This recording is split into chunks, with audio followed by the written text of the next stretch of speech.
जय हिंद साथियों। आज हम लोग बात करेंगे कोरोना वैक्सीन के साइड इफ़ेक्ट्स के बारे में। ये कोरोना वैक्सीन अगर हम ले लेते हैं तो उसको लेने के परिणाम स्वरूप कौन कौन से सिम्टम्स हमारे बॉडी में क्रिएट होते हैं, कौन कौन से साइड इफ़ेक्ट्स देखने को मिलते हैं। जनरली क्या है कि हमारे समाज में लोग वैक्सीन को लेकर डरे हुए हैं, सहमे हुए हैं। यानी कितना हो भी गवर्नमेंट की तरफ से प्रोत्साहन देने के बावजूद भी लोग वैक्सीन लेने से कतरा रहे हैं, घबरा रहे हैं। उनके अंदर तरह तरह की बातें जो है पनप रही हैं। उनका मन जो है अफवाहों से या फिर तमाम तरह की परेशानियों से भरा हुआ है वैक्सीन को लेकर के। तो हम बात करते हैं कि अगर वैक्सीन हम लगवा लेते हैं तो वैक्सीन लगवाने के बाद कौन कौन से वैक्सीन के साइड इफ़ेक्ट्स हमारे बॉडी में देखने को मिल सकते हैं। तो सबसे पहले बात करते हैं कि अगर हमारी बॉडी किसी भी एंटीजन के संपर्क में आती है तो संपर्क में आने के परिणाम स्वरूप कौन कौन से संभावित लक्षण या सिम्टम्स देखने को मिलते हैं। सबसे पहले बात करते हैं कि अगर हमारी बॉडी किसी भी एंटीजन के संपर्क में आती है तो ये भी हो सकता है कि उसके संपर्क में आने के दौरान हमारे बॉडी को कोई इन्फेक्शन ही ना हो। हमारे शरीर की इम्यूनिटी प्रतिरोधक क्षमता, रोग प्रतिरोधक क्षमता इतनी स्ट्रांग हो, इतनी मजबूत हो कि वो एंटीजन हमारे बॉडी का कुछ कर ही नहीं पाया, हमारे बॉडी को इन्फेक्शन दे ही नहीं पाया और ऑटोमेटिक जो है बिना इन्फेक्शन दिए ख़त्म हो गया या फिर चला गया, या फिर कह सकते हैं कि हमारे बॉडी का जो इम्यून सिस्टम है उसको डिफीट कर दिया, पराजित कर दिया और बिना इन्फेक्शन दिए वो समाप्त हो गया, ख़त्म हो गया। दूसरी बात, अगर इन्फेक्शन हो भी जाता है तो कभी कभी क्या होता है कि किसी तरह के कोई लक्षण ही हमारे बॉडी में देखने को नहीं मिलते हैं। ये भी होता है, अगर हमारे बॉडी किसी भी एंटीजन के संपर्क में आती है तो बाई चांस लक्षण आ भी सकते हैं और नहीं भी आ सकते हैं। तो कुछ लोगों में क्या होता है कि किसी तरह के कोई सिम्टम्स नहीं नज़र आते हैं। ये भी एक तरह की स्टेज है किसी भी एंटीजन के संपर्क में आने के दौरान। ये भी हो सकता है कि हमारे बॉडी में किसी प्रकार का कोई सिम्टम्स नज़र ना आए। अगर सिम्टम्स आता भी है तो हो सकता है कि उसको मॉडरेट सिम्टम आए, 1 से लेकर 2 घंटे के लिए बुखार आया और ऑटोमेटिक फिर वो अपने आप चला गया, वो ठीक हो गया। एक होता है मॉडरेट सिम्टम्स।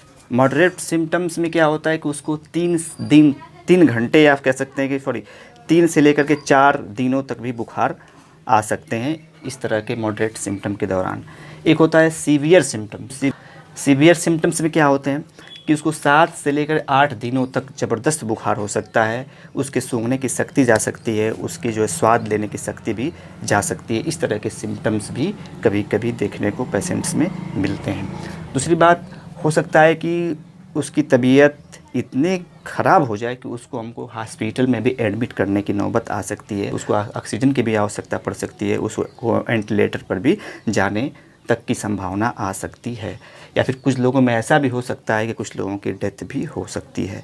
तो इस तरह से कि एंटीजन के संपर्क में आने पर इतने सारे संभावित लक्षण किसी भी इंसान के अंदर देखने को मिल सकते हैं जब हम किसी भी एंटीजन के संपर्क में आते हैं। तो ख़ास तौर से कोरोना वायरस के एंटीजन के संपर्क में आने पर इस तरह की भी कंडीशंस देखने को मिल सकती हैं।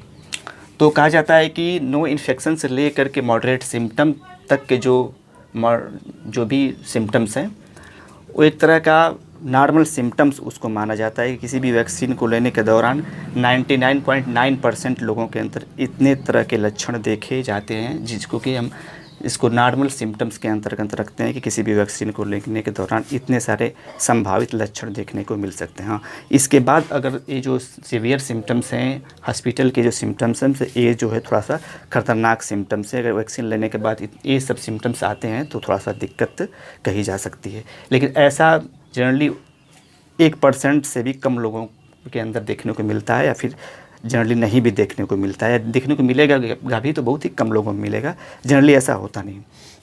तो अब हम बात करते हैं कि अगर किसी भी वैक्सीन को लगवा लेते हैं, ख़ासतौर से कोरोना वैक्सीन या कोविड वैक्सीन को ले लेते हैं, तो वैक्सीन को लेने के दौरान कौन कौन से साइड इफ़ेक्ट्स हमारे बॉडी में देखने को मिलते हैं, कितने तरह के साइड इफ़ेक्ट्स होते हैं। तो किसी भी हम वैक्सीन को लेते हैं या फिर कह सकते हैं कोविड-19 के वैक्सीन को अगर हम लेते हैं तो कोविड-19 वैक्सीन को लेने के दौरान 3 तरह के साइड इफ़ेक्ट्स देखे गए हैं as a guideline of WHO या फिर जो भी वैक्सीन बनाने वाली कंपनियां हैं वो कहती हैं कि ये 3 तरह के जो है वो साइड इफ़ेक्ट्स किसी भी इंसान को के अंदर देखने को मिल सकती हैं। सबसे पहला सिम्टम्स क्या हो सकता है कि उसको वैक्सीन लेने के दौरान या वैक्सीन लगने के बाद नो साइड इफ़ेक्ट, किसी प्रकार का कोई भी साइड इफ़ेक्ट्स उसके बॉडी में दिखे ही ना। यानी वैक्सीन लगवाया, घर पे आया, किसी प्रकार की कोई दिक्कत नहीं, यानी उसके बॉडी में वैक्सीन लेने से कोई भी दिक्कत नहीं, कोई भी परेशानी, न सर्दी, न जुकाम, न बुखार, न दर्द, कुछ तरह की कोई भी चीज़ देखने को उसके शरीर में नहीं मिला। तो पहली बात कि उसके अंदर किसी प्रकार का कोई साइड इफ़ेक्ट न दिखे वैक्सीन लेने के दौरान। अगर दिखता भी है तो किस तरह के साइड इफ़ेक्ट देखने को मिलेंगे? नॉर्मल साइड इफ़ेक्ट जो होते हैं, जो कि वैक्सीन लेने के दौरान बॉडी में क्रिएट होते हैं। सोर आर्म, जहाँ पे इंजेक्शन लगता है, वैक्सीन लगती है, वहाँ पे सोर आर्म, यानी यहाँ पे वहाँ का जो प्लेस होता है वो रेडनेस उसमें आ जाती है या फिर वो लाल हो जाता है, सूज जाता है। इस तरह का भी सिम्टम्स देखने को मिल सकता है, साइड इफ़ेक्ट देखने को मिल सकते हैं। दूसरी, बॉडी एक पूरे शरीर में दर्द, अकड़न सी हो सकती है और थकान सी फीलिंग आ सकती है। वैक्सीन लेने के दौरान थकान का भी अनुभव हो सकता है, सर में दर्द हो सकता है, सर में भारीपन का एहसास हो सकता है, फीवर आ सकता है, नाज़िया, उल्टी भी आ सकता है, चक्कर आ सकता है। दूसरी बात, चिल्स, इतनी ज़बरदस्त ठंडी लग सकती है कि रजाई या कंबल ओढ़ने की भी आवश्यकता पड़ सकती है। यानी इस तरह के सिम्टम्स भी देखने को मिल सकते हैं, साइड इफ़ेक्ट्स देखने को मिल सकते हैं वैक्सीन लेने के दौरान, जो कि नॉर्मल कहे गए हैं कि ये किसी भी वैक्सीन को लेने के दौरान ये सब नॉर्मल साइड इफ़ेक्ट्स हैं। इससे कुछ होता नहीं, घबराने की बात नहीं है। अगर ज़्यादा दिक्कत है, ज़्यादा फीवर नहीं उतर रहा है तो हल्का सा पैरासीटामोल की गोली अगर ले लेते हैं तो अपने आप वो ठीक हो जाता है। तो इस तरह के जो साइड इफ़ेक्ट्स हैं उसको नॉर्मल साइड इफ़ेक्ट्स के कैटेगरी में रखा गया है। और तीसरे नंबर का जो साइड इफ़ेक्ट्स है उसे कहते हैं AEFI, जो कि बहुत ही ख़तरनाक साइड इफ़ेक्ट्स है। अगर ये साइड इफ़ेक्ट्स आता है तो जनरली इसको हम कह सकते हैं कि हमको मेडिकल सपोर्ट की भी आवश्यकता पड़ सकती है। तो AEFI का मतलब क्या होता है? Adverse events following immunisation. इसमें क्या देखने को मिलता है कि इस कंडीशन में वैक्सीन लेने के बाद अगर किसी भी इंसान के अंदर 3 से लेकर के 4 दिनों तक फीवर बहुत ज़बरदस्त रहता है, जल्दी नहीं उतरता है, तो इस तरह के साइड इफ़ेक्ट्स को हम AEFI के कैटेगरी में रख सकते हैं। दूसरी बात, इस कंडीशन में हमें पेशेंट को या फिर वैक्सीनेटेड पर्सन को हॉस्पिटल में एडमिट करने की भी नौबत आ सकती है, उसको वेंटिलेटर पे भी रखने की नौबत आ सकती है, उसको ऑक्सीजन सपोर्ट देने की भी आवश्यकता पड़ सकती है, या फिर कभी कभी ये भी हो सकता है कि इंसान की डेथ भी हो सकती है। तो इस तरह के इतने सारे साइड इफ़ेक्ट्स वैक्सीन लेने के दौरान किसी भी इंसान के अंदर देखने को मिलती है। तो जो डेथ का आंकड़ा है उसको कहा जाता है कि 0.1% से लेकर के 0.00001% तक के लोगों की डेथ होने की संभावना जताई गई है, बताई गई है, ऐसा माना गया है। जबकि 99.9% लोगों को ये नॉर्मल साइड इफ़ेक्ट्स होता है और बाकी वो बिल्कुल ठीक ठाक हो जाते हैं, कोई दिक्कत परेशानी नहीं होती है। तो ये रहा वैक्सीन को लेने के साइड इफ़ेक्ट्स। अब बात करते हैं कि तो वैक्सीन लेने के दौरान ये साइड इफ़ेक्ट्स क्यों होते हैं, ऐसे साइड इफ़ेक्ट्स क्यों देखने को मिलते हैं, उसके विषय में तमाम तरह की व्याख्याएँ हैं, एक्सप्लेनेशन है, उसके बारे में बात करते हैं। वैक्सीन लेने के बाद जो साइड इफ़ेक्ट्स देखने को मिलते हैं वो क्यों होते हैं, तो इसके पीछे कुछ एक्सप्लेनेशन है, कोई पुख्ता प्रमाण तो नहीं है, बस एक तरह का एक्सप्लेनेशन है, व्याख्यान है। तो इस व्याख्यान के तहत ये कहा जाता है कि जिन लोगों के अंदर किसी प्रकार के कोई साइड इफ़ेक्ट्स नहीं देखने को मिलते हैं, किसी प्रकार का कोई साइड इफ़ेक्ट्स जिनके बॉडी में नहीं देखने को मिलता है, तो उसके पीछे क्या एक्सप्लेनेशन है, क्या संभावनाएँ हैं, क्या तर्क है, इसके पीछे कोई पुख्ता प्रमाण नहीं है, बस तर्क ही है, व्याख्यान है जिसको लोग कहते हैं। तो कहा जाता है ये कि जिनकी एज 50, 55, 60 या 70 तक है, जो 50 से एबव के उम्र के जो लोग भी हैं, उनके शरीर का जो इम्यून सिस्टम है बहुत वीक होता है, बहुत ही कमज़ोर होता है, जिसकी वजह से उनके ऊपर वैक्सीन का कोई साइड इफ़ेक्ट नहीं देखने को मिलता है। ऐसा धारणाएँ, ऐसी व्याख्यान दिए गए हैं कि इतने एज के बीच लोगों को किसी प्रकार का कोई साइड इफ़ेक्ट नहीं देखने को मिलता है, क्योंकि उनके शरीर का जो इम्यून सिस्टम है बहुत ही वीक होता है। दूसरी बात कहा जाता है कि जो मेल हैं, जो पुरुष हैं, उनके अंदर भी जो साइड इफ़ेक्ट है वैक्सीन को जनरली नहीं देखे जाते हैं, किसी प्रकार कोई प्रॉब्लम्स उनके बॉडी में वैक्सीन को लेने से ज़्यादातर नहीं होती है। उसके पीछे ये तर्क दिया जाता है कि पुरुषों के अंदर टेस्टोस्टेरोन हार्मोन्स होता है, पुरुष के बॉडी में टेस्टोस्टेरोन हार्मोन सेक्रेट होता है, जो कि क्या करता है कि वो जो इन्फ्लामेशन होता है उसको प्रेस करता है, दबाता है, जिसके वजह से उनके बॉडी में वैक्सीन के जो सिम्टम्स हैं, जो साइड इफ़ेक्ट्स हैं, वो देखने को नहीं मिलते हैं। दूसरी बात, ऐसे व्यक्ति जो इम्यून सप्रेसिव ड्रग्स लेते हैं, यानी अपने रोग प्रतिरोधक क्षमता को दबाने की दवा खाते हैं, ऐसे लोगों को भी वैक्सीन का कोई साइड इफ़ेक्ट नहीं देखने को मिलता है। अब इम्यून सप्रेसिव ड्रग्स क्या होती हैं? यानी कि ऐसे इंसान जिनके बॉडी की रोग प्रतिरोधक क्षमता इतनी अधिक हो कि वह रोग प्रतिरोधक क्षमता उनके शरीर के लिए घातक बन गई हो, उनके शरीर को नुकसान पहुंचाती हो, तो ऐसे कंडीशन में क्या होता है कि पेशेंट है वो इम्यून सप्रेसिव ड्रग्स का इस्तेमाल करता है, अपने रोग प्रतिरोधक क्षमता को दबाने की दवाओं को यूज करते हैं। तो ऐसे इंसानों के अंदर भी वैक्सीन के कोई भी साइड इफ़ेक्ट नहीं देखने को मिलते हैं। ऐसी धारणाएँ, ऐसी एक्सप्लेनेशन दी गई है। दूसरी बात, इम्यूनोडिफिशियंसी, यानी जिनके शरीर का रोग प्रतिरोधक क्षमता बहुत ही कम हो, बहुत ही वीक हो, जैसे कि एड्स के पेशेंट हैं, जैसे एड्स के पेशेंट में क्या होता है, ह्यूमन इम्यून वायरस, इसका नाम ही है एक्वायर्ड इम्यूनोडिफिशियंसी सिंड्रोम, यानी ऐसे पेशेंट जिनके बॉडी की जो इम्यूनिटी है बहुत ही वीक हो चुकी हो, बहुत ही कम हो चुकी हो, तो ऐसे लोगों के अंदर भी वैक्सीन के किसी प्रकार के कोई साइड इफ़ेक्ट नहीं देखने को मिलते हैं। अब जैसे यह CID और CVID एक तरह की ऐसी बीमारी है जिसमें शरीर की जो रोग प्रतिरोधक क्षमता है बहुत ही वीक हो जाती है, बहुत ही कमज़ोर हो जाती है। तो इस तरह के पेशेंट में HIV एड्स या फिर SCID या CVID, इन तरह के पेशेंट्स के अंदर साइड इफ़ेक्ट नहीं देखने को मिलते हैं। उनको वैक्सीन देने पे किसी प्रकार की कोई साइड इफ़ेक्ट उसके बॉडी में नहीं देखने को मिलती है। दूसरी बात, इंडिविजुअल डिफरेंसेस, मतलब कुछ इंसान ऐसे होते हैं समाज में कि उनको बहुत अधिक फेवर हो जाता है, बहुत अधिक, लेकिन उनको पता ही नहीं चलता है कि हमें इतना अधिक भी फेवर हो सकता है। जब वो थर्मामीटर से नापते हैं या फिर किसी डॉक्टर के पास जाते हैं तो पता चलता है कि उनके 100 डिग्री से ऊपर तक फेवर रहा हो, तब वो जानते हैं कि हमें बहुत इतना ज़्यादा फेवर हो गया। तो इस तरह के इंसानों को भी वैक्सीन का कोई साइड इफ़ेक्ट नहीं होता है। इस तरह के तर्क, इस तरह की व्याख्यान या इस तरह के कुछ बातें जो है कही गई हैं, जो कि प्रमाणिक नहीं है लेकिन कही गई हैं। तो इसके पीछे ये रीज़न है कि जिन व्यक्तियों को वैक्सीन के क्या कोई साइड इफ़ेक्ट नहीं होता है, उसके पीछे इस तरह की धारणाएँ या इस तरह के व्याख्यान दिए गए हैं। दूसरी बात कि जिनको नॉर्मल साइड इफ़ेक्ट देखने को मिलते हैं, उन्हें क्यों देखने को मिलते हैं? भाई, जिनको साइड इफ़ेक्ट नहीं होता है उसके पीछे तो ये तर्क है, लेकिन जिनके बॉडी में वैक्सीन लेने से बुखार आता है या फिर जो नॉर्मल साइड इफ़ेक्ट देखने को मिलते हैं वो क्यों होते हैं, उसके पीछे क्या धारणा हो सकती है? तो उसके पीछे धारणा ये है कि जिसकी इम्यूनिटी बहुत ही स्ट्रांग होती है, जिसके रोग से लड़ने की जो क्षमता होती है बहुत अधिक होती है, बहुत ठीक ठाक होती है, बहुत स्ट्रांग होती है, तो उसमें क्या होता है, जैसे ही वैक्सीन जाती है, जैसे ही वैक्सीन बॉडी में इंटर की, उसने जो पैथोजन को या कह सकते हैं एंटीजन को पहचाना और तुरंत उससे जो क्या कि फाइटिंग करना शुरू किया। उस कंडीशन में इन्फ्लामेशन हुआ और तुरंत उसको फेवर या फिर जो भी सिम्टम्स है नॉर्मल, वो सब उसके बॉडी में तुरंत अपना जो है स्टार्ट हो गए या फिर कह सकते हैं कि आना शुरू हो गए। यानी इम्यूनिटी, वैक्सीन गई, इम्यूनिटी तुरंत उससे लड़ना शुरू की और बुखार आ गया, फिर जो नॉर्मल सिम्टम्स है उसके बॉडी में आ गया। तो जिसकी इम्यूनिटी ठीक ठाक होती है उसके अंदर वैक्सीन के साइड इफ़ेक्ट्स जो है ठीक ठाक देखने को मिलते हैं।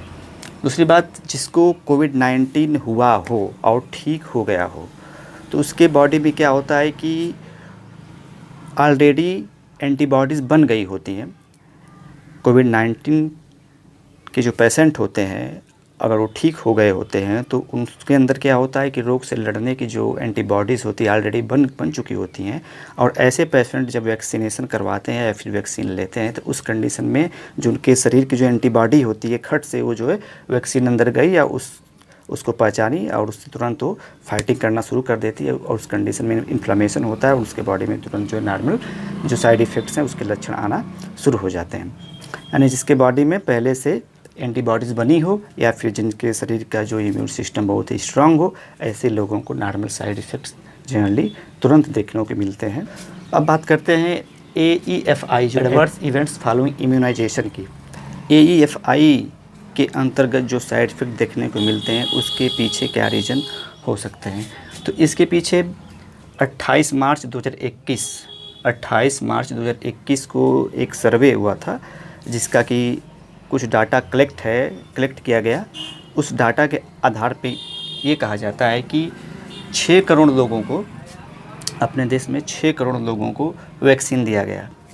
ऐसा जो डाटा है, उस डाटा में मतलब ये सब रिपोर्टें दी गई हैं। उसके अनुसार 28 मार्च 2021 को 6 करोड़ लोगों का वैक्सीनेशन किया गया। वैक्सीनेशन करने के बाद 617 लोगों के अंदर AEFI 617 लोगों में AEFI के साइड इफ़ेक्ट्स देखे गए। इसमें 617 लोगों में से 305 लोगों को हॉस्पिटलाइज होना पड़ा। यानी 617 लोगों में जो AEFI के साइड इफ़ेक्ट देखने को मिले वैक्सीन लेने के दौरान, उनमें से 305 लोगों को हॉस्पिटल में एडमिट करना पड़ा। और हॉस्पिटल में एडमिट होने के बाद कुछ लोग तो बिल्कुल ठीक हो गए और स्वस्थ होने के बाद घर चले गए, लेकिन उनमें से 180 लोगों की मौत हो गई, 180 लोग मर गए, जो कि आंकड़ा निकल के आता है 29.2%। 180 लोगों में से जिनकी मौतें हुई, उनमें से 93 लोग ऐसे थे जो कि वैक्सीन लेने के 3 दिन के बाद उनकी मौत हो गई।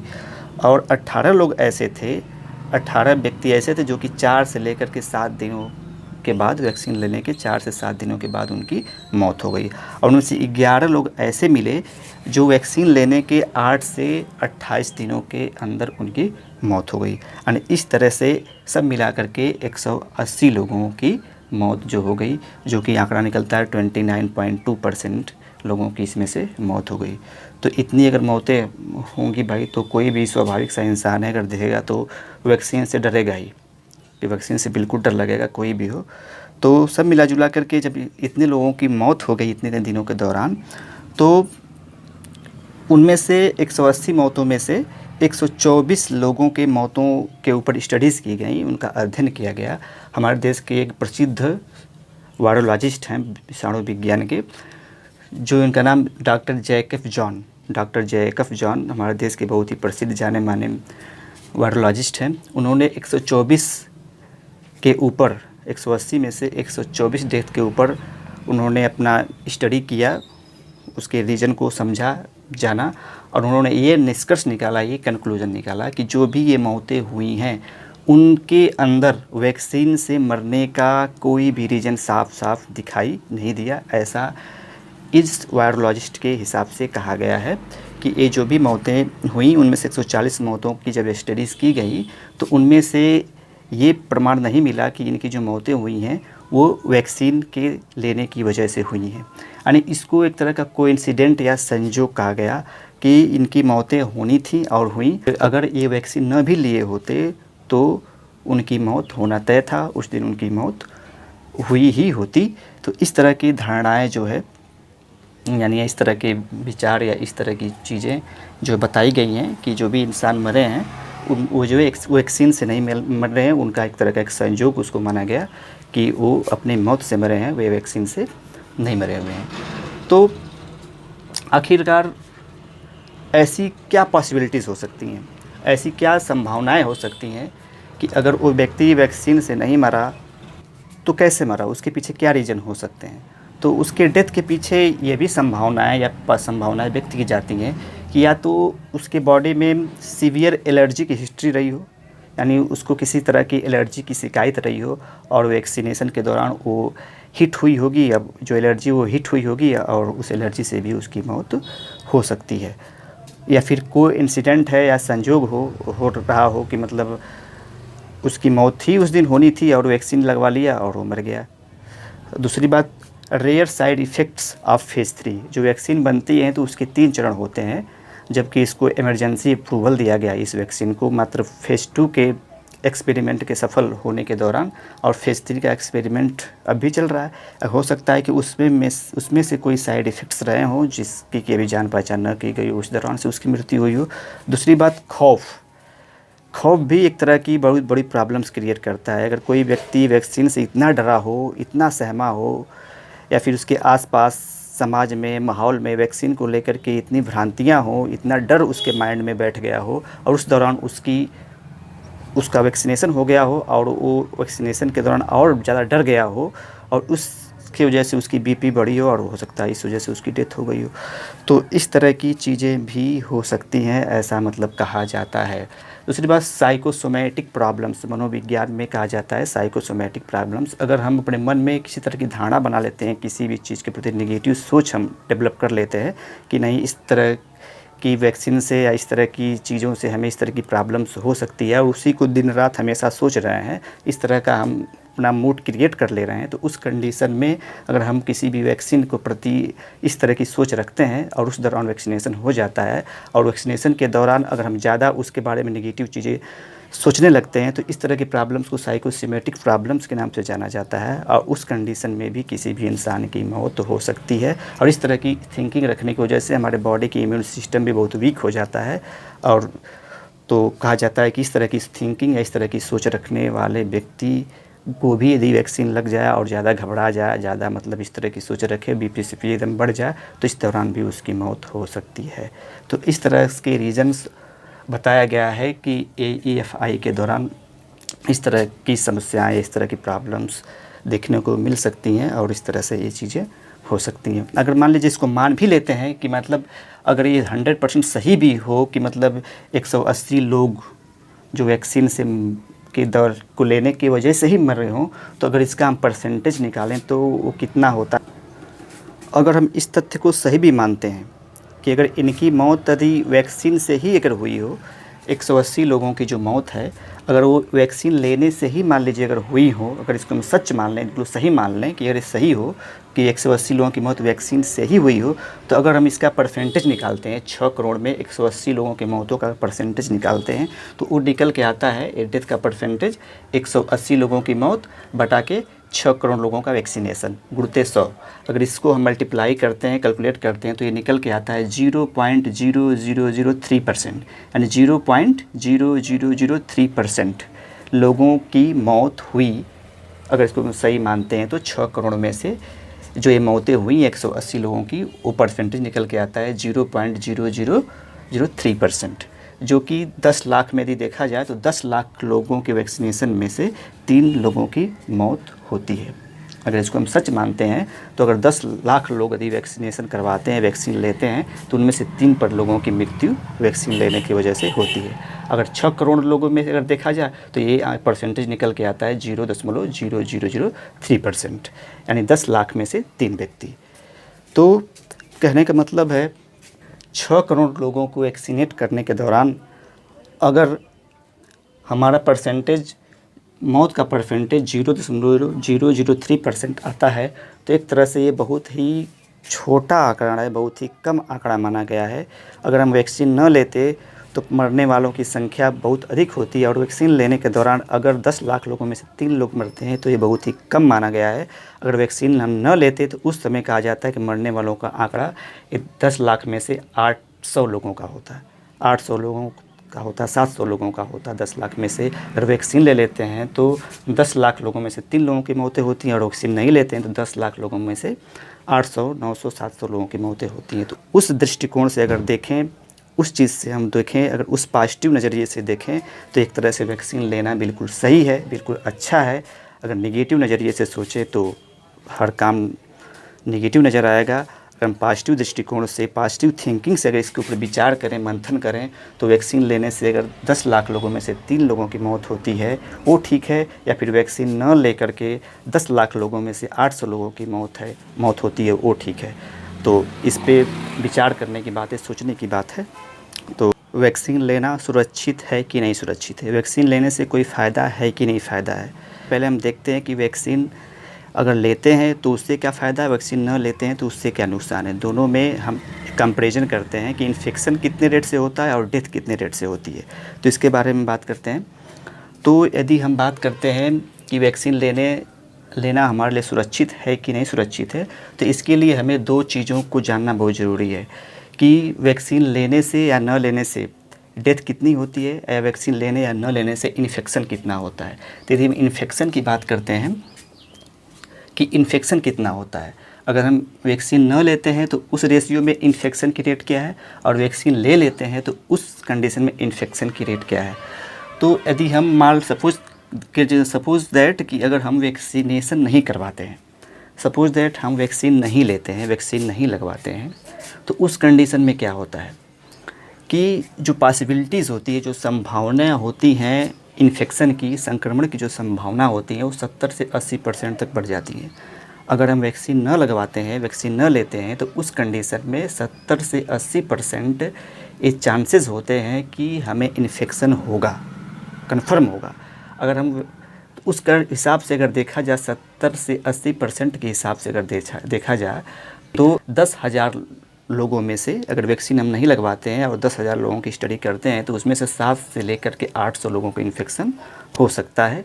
10,000 लोगों में अगर इसकी हम बात करें तो 10,000 लोगों में से 700 से लेकर के 800 लोगों को इन्फेक्शन हो सकता है।